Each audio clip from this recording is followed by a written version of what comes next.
पिंजरा पिंजरा रे। वीर, मला मान्य आहे आपल्या दोघात डिवॉर्स होणार आहे, पण तोपर्यंत तरी आपण मित्रांसारखे नाही राहू शकत का? नाही, कारण मी तुझ्याशी मित्रासारखं नाही वागू शकत. तुझी तेवढी योग्यताच नाहीये नारायणी. मग आता तूच सांग, योग्यता मिळवण्यासाठी मी काय करू? सध्या तरी मला माझं काम करू. वीर, हे अति होतंय. अति मी नाही, अति तुम्ही केलं ना ते होतं नारायणी. तुला जर खरंच असं वाटत असेल की ईरनं तुला इसरावं, तर तुझं लगीन होणं हाच त्यावर मोठा उपाय आहे. अहो, ज्याच्याशी मी लग्न करायला त्याचा जीव घेईल तो. असा एक माणूस हा या गावात, ज्याच्याशी जर तू लगीन केलंस तर ईर तुझ्याकडं मान वर करून बघणार नाही. त्याचा खून करणं लांब राहिलं, त्याला काय करायचं म्हणलं तरी त्याचे हात थरथरतील. तुझ्याकडं वाईट नजरेनं बघणं देखील त्याला पाप वाटल.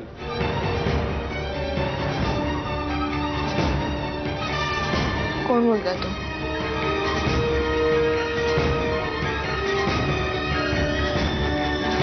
गजेंद्र तात्यासाहेब देशमुख उर्फ गजा.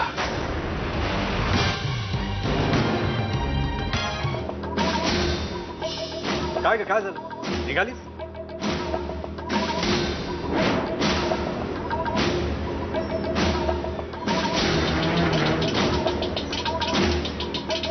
तू अशा माणसाशी लग्न करावंस याचा ईर जीव देणार नाही. आणि काळजी करू नकोस, मी तुला कुठल्याही त्रिकोणाचा कोण होऊ देणार नाही. गजेंद्र तात्यासाहेब देशमुख उर्फ माझ्या गजा. संसाराला फक्त दोनच बाजू असते, एक मी, गजेंद्र तात्यासाहेब दुसरी तू. देशमुख आणि काळजी करू नकोस, मी तुला उर्फ कुठल्याही गजेंद्र त्रिकोणाचा कोण होऊ देणार तात्यासाहेब नाही. देशमुख. माझ्या संसाराला फक्त आणि काळजी करू नकोस, मी तुला कुठल्याही त्रिकोणाचा कोण होऊ देणार नाही. फक्त दोनच बाजू. ठीक नव्हतं. नाही नाही. लगीन करणार का? काय? कोणाशी? आता कोणाशी लगीन करायचंय त्याच्याशी तुम्हाला काय करायचं? लगीन करायचं आहे का नाही ते सांगा. आनंदीशी काय बोलला मगाशी तुम्ही? अहो सांगा ना, लगीन करणार आहात का नाही ते? आम्ही पोरगी बघून ठेवली. पोरगी बघितली आहे? कोण? आनंदी मच्छिंद्र शेलार. तुला त्याचं मन जिंकायचंय आणि आपलं काय ठरलंय?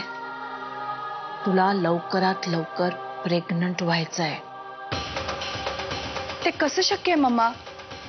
तो अजूनही हॉलमध्येच झोपतो. त्यासाठी मी काय करू? नारायणी, सहन कर, सगळं सहन कर. त्याच्याशी चांगलं वागत राहा. बघ, त्याचा राग कमी होईल आणि तो हळूहळू तुझ्याशी चांगला वागायला लागेल. वाट बघ, एवढंच आपल्या हातात आहे. ठीक आहे, बघेन मी वाट. देवा, तू कशा पायी परीक्षा पाहतोयस माझी? मला मान्य आहे की गजाशी लग्न केलं तर वीर त्याला काय बी करू शकणार नाही. म्या गजाशी नाही लग्न करू शकत. म्या वीरला नाही उतरू शकत.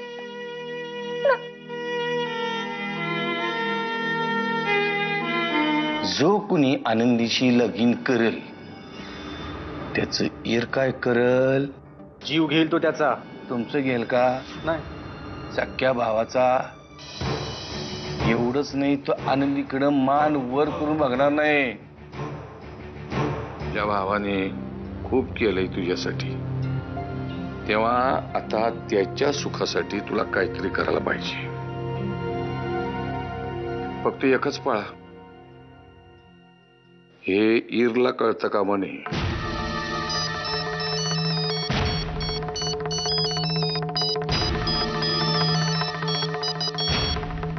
हा मिशेष, ते ईरला म्हणावं हॉस्पिटलमध्ये यायला निघू नको. गजाला डिस्चार्ज मिळालाय, मी त्याला तिकडे घेऊन येतो. उगा त्याला डबल हेल्पाटा नको.